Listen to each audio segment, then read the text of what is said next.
Funds, Ms. Shawner. Good morning, everyone. Good morning, Mayor and Council. Thank you for your time. I am here to request our leftover funds from our current budget be rolled over to the 2021 budget. As you know, due to circumstances out of our control, we were not able to spend this money and cut back our budget. And there are some things that we would like to add back, such as the marketing of Odessa. There's several Texas highways that we would like to add back into our budget. There's an events and meeting planner magazine that we would like to add ourselves to again, to just market the organization to associations across the state. We're also looking at a Jackrabbit Jamboree brochure that we want to add to and build on the 32 jackrabbits that are spread throughout the city, and then also to incentivize groups that are coming to Odessa. Are there any questions for me? Any questions, Ms. Shawner? Do you know what I'm sorry. Do you know what the amount is? Yes, ma'am, 50,000. Ms. Baker? Didn't you even reduce your next year's budget because you thought you might have carryover anyway? We reduced our budget, yes, ma'am, and at that time, we're not sure if the carryover would occur. So that's why I'm here is to ask for that. So we need to get you back home. Yes, ma'am, please. I would appreciate it. Any other questions? Okay. Thank you so much. Appreciate everything you do. Thank you. Thank you. Item 2, consider an economic development agreement between ODC and Gaskets and Packing Inc. Mr. Burnett.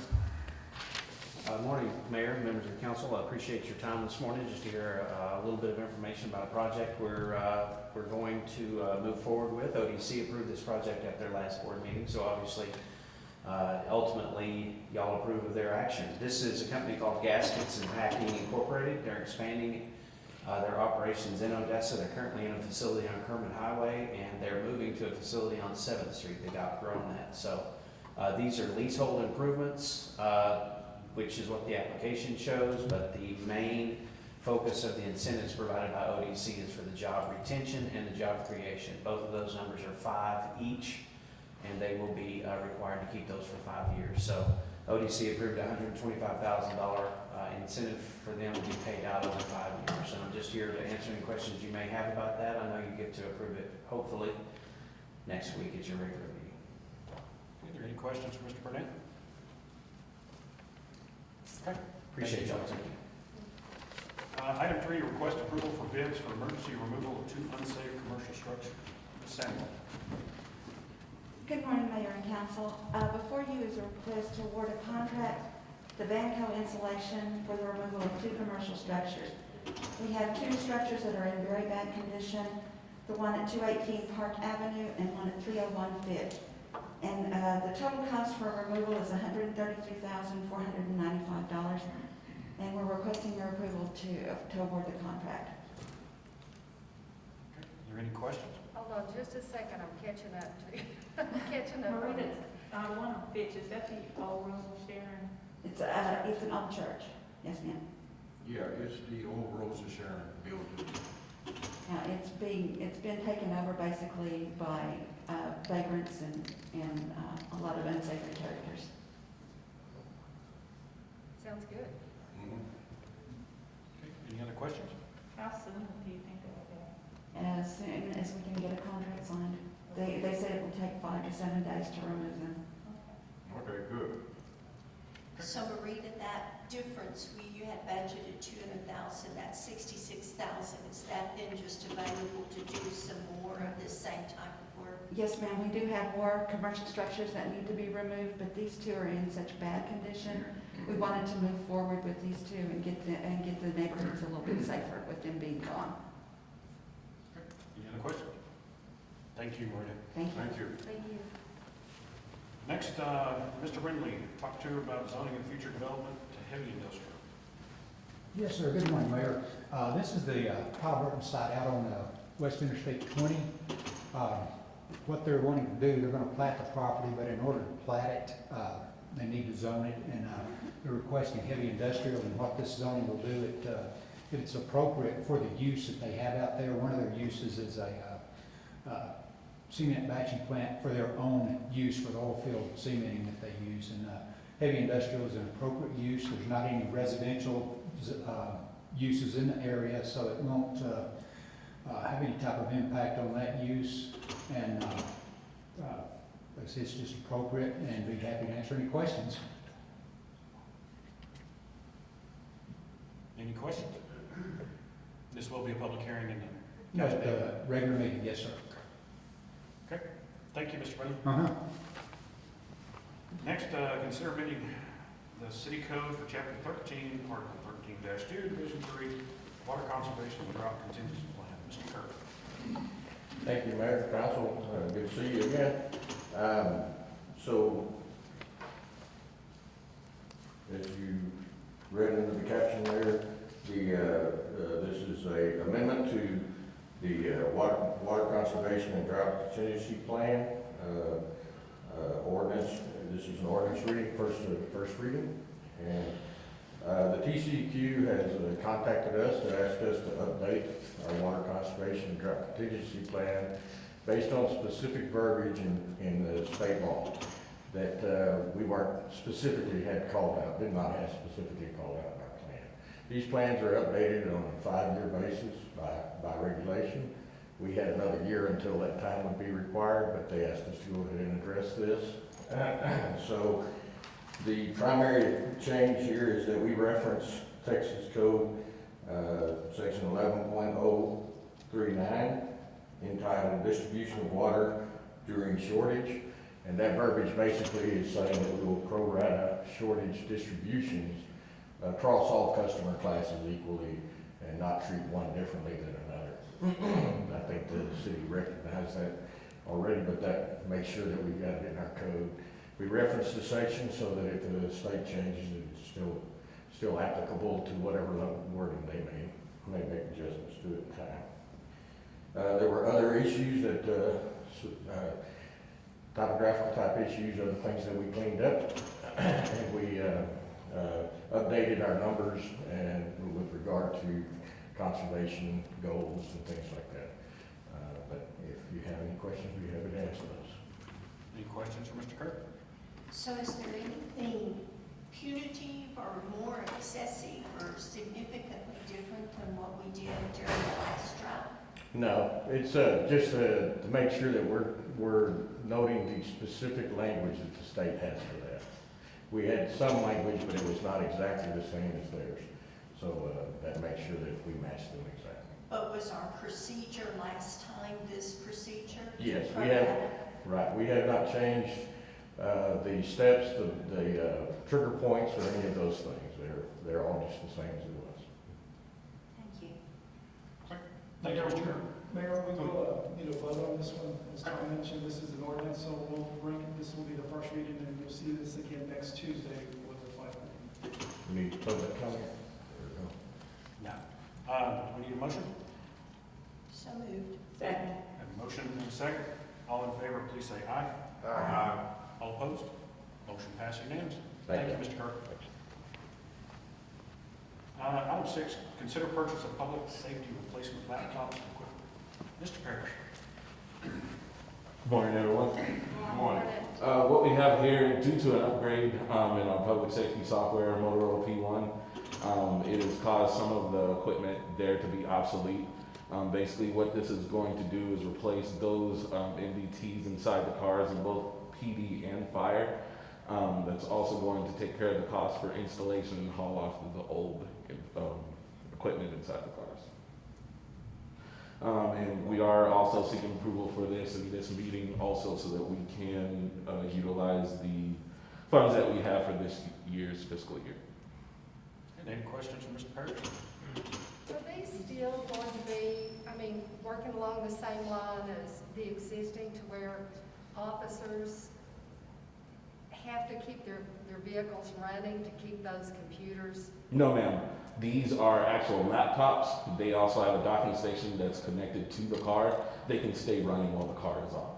Oh, okay. Do they have like a battery, or is it just like in the?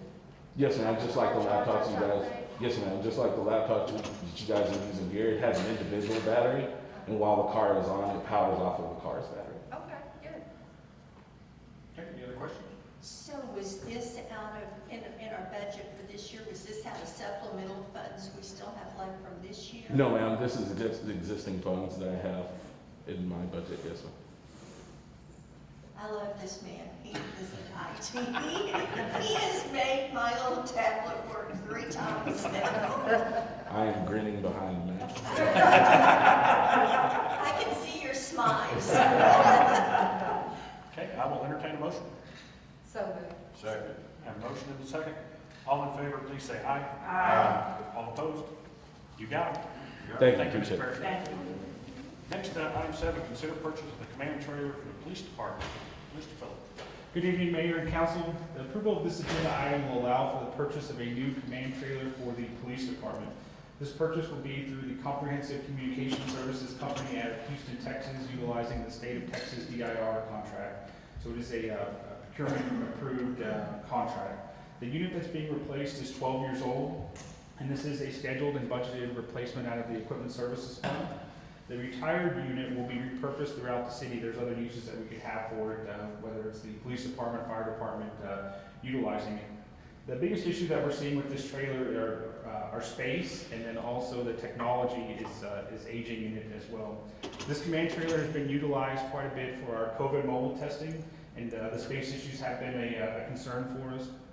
Unfortunately, this trailer was used during the August 31st incident, so it was heavily utilized for that, but it's also utilized for public events such as the Fandango event, any event that requires police presence. So it is a larger trailer going from a 28-foot to a 32-foot, and there will also be extensions on the sides of the trailer. The technology will be updated in the trailer, and we'll be moving to a new and faster internet provider on the trailer, which will save us about $2,000 a month in cost. So with that, the trailer will take about 6 to 9 months to construct, and again, it is a scheduled and budgeted replacement out of Equipment Services. Okay, any questions for Phillip? What's the frequency of the use of this trailer? I would say that recently, Councilmember, we're using it quite often, but before COVID, before we had several community events, I would say at least once or twice a month that it's being utilized. Okay, and we do not have a vote on that one, so we'll just get it on this. Thank you, Phil. Next, item 8, consider the creation of an Odessa Public Finance Corporation. Mr. Morero. Sneaking up on us. I have to turn that way, so, good morning, council. We wanted to bring this item back up to you. If you recall earlier this year, we had 2 presentations on this particular item, and that is the creation of a public finance corporation to be utilized as a vehicle for the creation of affordable housing in our community. Under the PFC, if you recall, it allows the city to partner with a development partner to be able to construct affordable housing, and housing that is available not just to those that can pay market rents, but rather those that also require lower rents, specifically those individuals earning less than 50% of median income. The PFC would be a corporation that would be comprised of this group, that is the city council. That would give you the ability to work with the developer to not only identify locations that would be ideal for the construction of homes, but to be involved in every aspect of that development. The city, under the PFC corporation, would not be required to put up any money. The only money that would be put up would be the actual filing, the creation of the PFC, which would be a minimal amount. The majority, in fact, all of the costs would be borne by the developer. That is the developer's risk in this particular type of corporation. But as I mentioned, we spoke about this on 2 different occasions as a city council. That indication back then is that this is something that you wanted to pursue. We've not, because of COVID, obviously, we've not had any discussions with the developer groups, but they've been calling and wanted to know whether or not the city wished to continue this process. So you will see this next week for your vote, but certainly we wanted to bring this back to the council and make sure that you were aware that we were bringing this forward. Any questions or comments? Michael, would you recap again what the benefit to the developer is of this PFC? Yes, ma'am. Under the PFC, the logical question is, why would a developer want to take all the risk? Well, the developer under a PFC gets to obtain a tax exemption from the city of Odessa. And that is a property tax exemption for 99 years, I believe. It's a long-term property tax exemption. What is the benefit to the city by not having, again, what does the city stand to gain since won't be collecting those property taxes? Well, the benefit is obviously you'll get housing units that are available to that portion of the population that requires it. But the city also gets to share in the revenue that's generated from the apartment complex. And in many cases, in every case that the developer, rather the attorney presented to us, the city was able to generate more in revenue from the development than it actually would have from the property taxes to begin with. And am I correct, that's what helps to keep the cost Yes, lower ma'am. for our citizens? Yes, ma'am, that is correct. Rent, if it's an apartment complex, will be lower than what, say, some of the new private? Yes, ma'am, so that would be dependent on the individual, but under the PFC, Right. at least 50% of the units have to be available to low-income residents.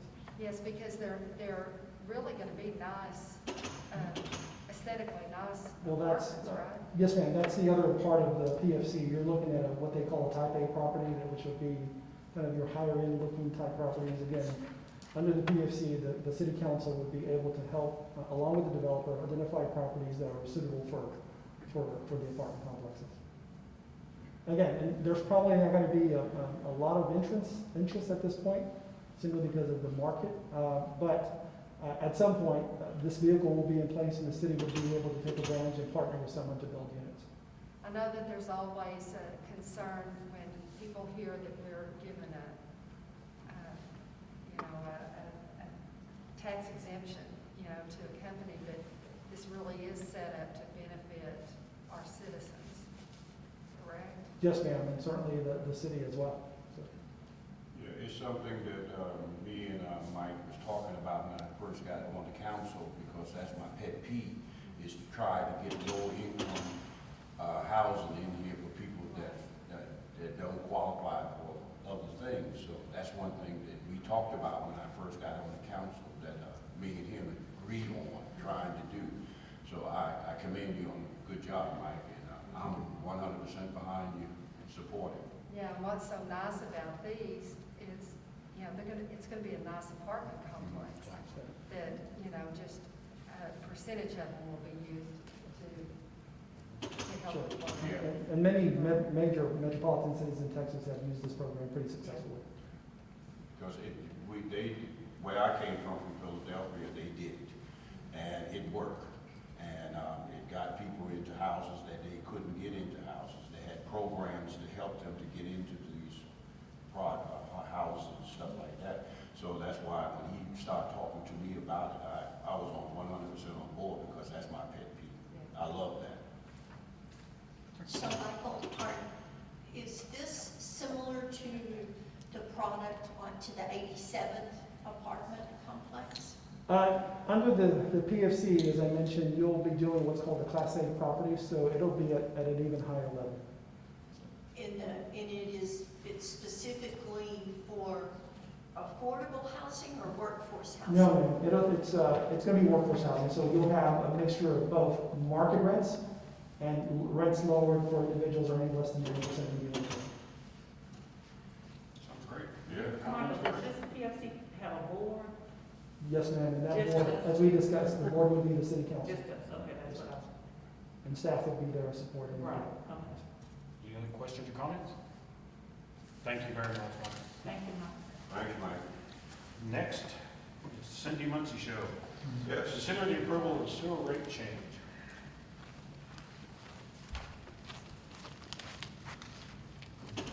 Good morning. Good morning. Good morning. The next four items are second votes, but since we are meeting in person and for the purposes of the media and any citizens that we might have here, we felt inclined to do somewhat of a presentation and give a history of how we've gotten to this point. The first thing we're going to talk about is our water, sewer, and solid waste rate increases. These are all increasing 2.5% across the board for all different categories, whether it's single family, multifamily, so forth. So back in June of 2019, the city adopted the water and wastewater or sewer master plans that were prepared by Kimley Horn, who had performed an extensive review of our infrastructure, both future needs and our current. And so we looked mainly at repair and replacements of water lines, cast iron mains, valves, and what we needed was $35 million over the next 5 years to take care of our most critical ones. We also looked at repair and replacements of the asbestos, cement, and clay sewer lines that totaled $5 million over the next 5 years. So that's $40 million over 5 years. That's about $8 million a year that we were needing. 60% of our water and sewer lines in the city system were placed in service before 1975. That's over 45 years ago. Replacing the water and sewer lines on an emergency break costs double what it would cost to do a planned replacement, because you have overtime, you have to call in contractors, so you generally don't get as good a deal when you're doing it on an emergency basis. So based on a prior study that was done in 2007, the city has about $900 million in water and sewer lines in our system. That's based on 2007 dollars. So we talked about how do we go about doing this, and we're looking at the incremental rate, small rate increase to start doing that process. So in our budget workshop on August 4th, that was held at the Powell Gym, discussion was held with council regarding the increase in funding for the repairs of these deteriorating lines. We increased our operating budget by $3 million for repair and replacement versus the suggested $8 million at this time. Our last water rate increase happened in 2015, and our last sewer rate increase happened in 2011.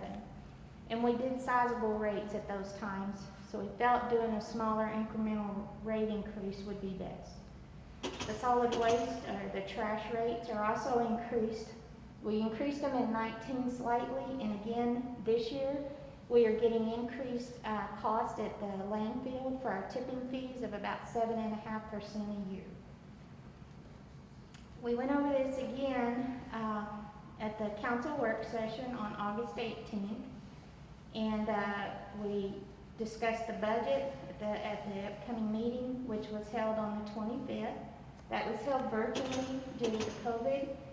But that budget hearing is posted in the OA each time, and it's all put on our city website, so it's very readily available to our citizenship. We held the budget hearing, which included the following information: the rate increases, that we were doing a zero-based budget for water and sewer, our revenues equaled expenditures, and we increased the additional $3 million for repairs and replacements.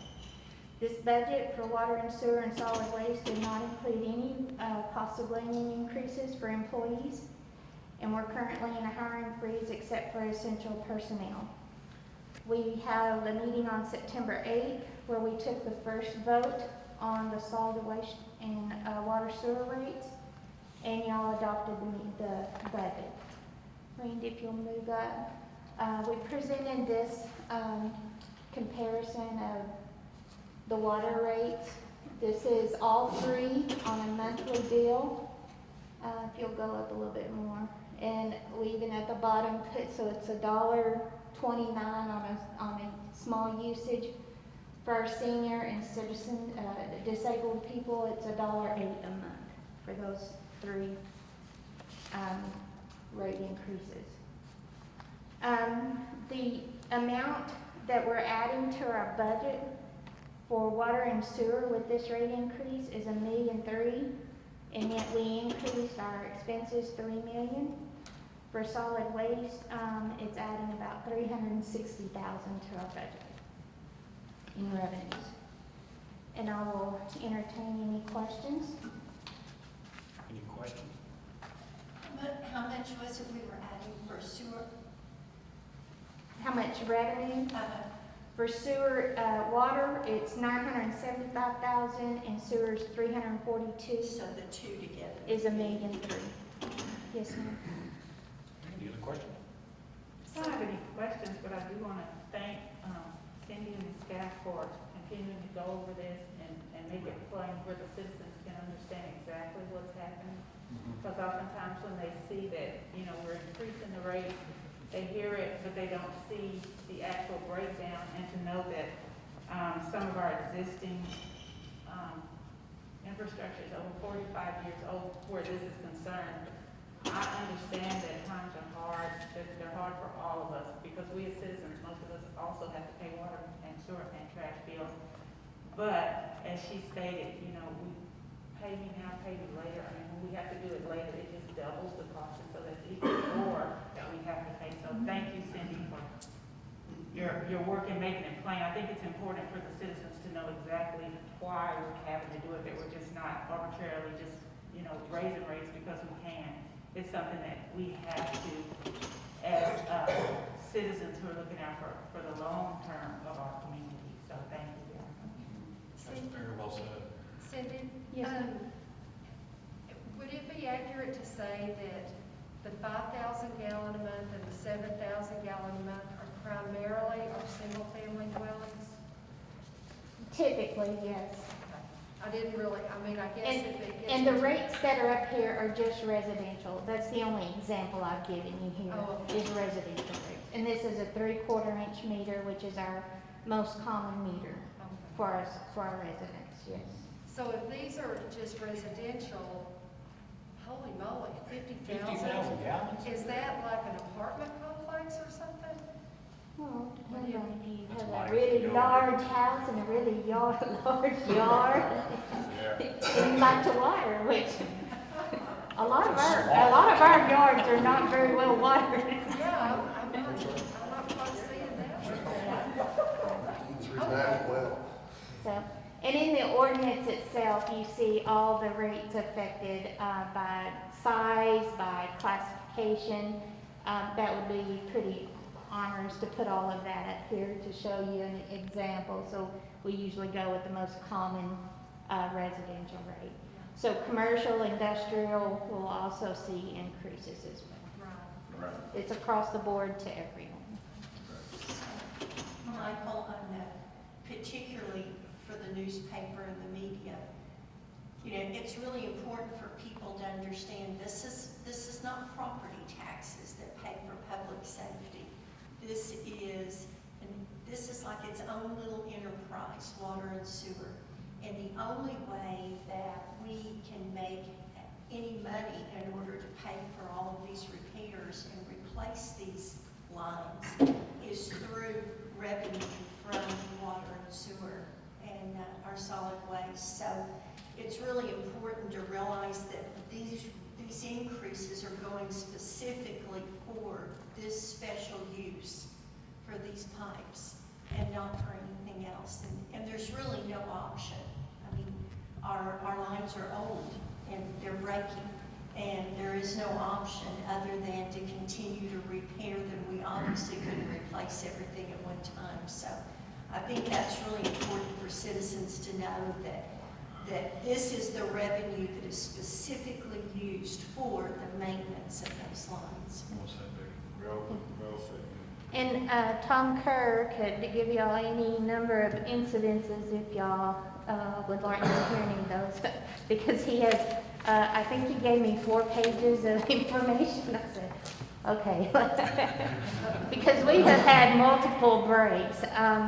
There was an article that San Angelo put out, and they were referencing to Utah State University that said 45% of cities in the United States and Canada experience more than 50 breaks annually.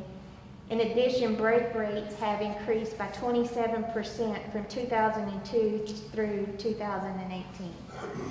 So they've gone up considerably, and it's because everyone has very old lines in the ground. And so that's the reason. And I think of the 60%, 10% of that is even older. Isn't that right, Tom? 1955. No, 1955. I know San Angelo is looking at $130 million Yes, to come up with a plan to replace theirs. right, So this isn't ECUD's looking at the same thing, Midland's looking at the same right. thing. All over the country, you're seeing that.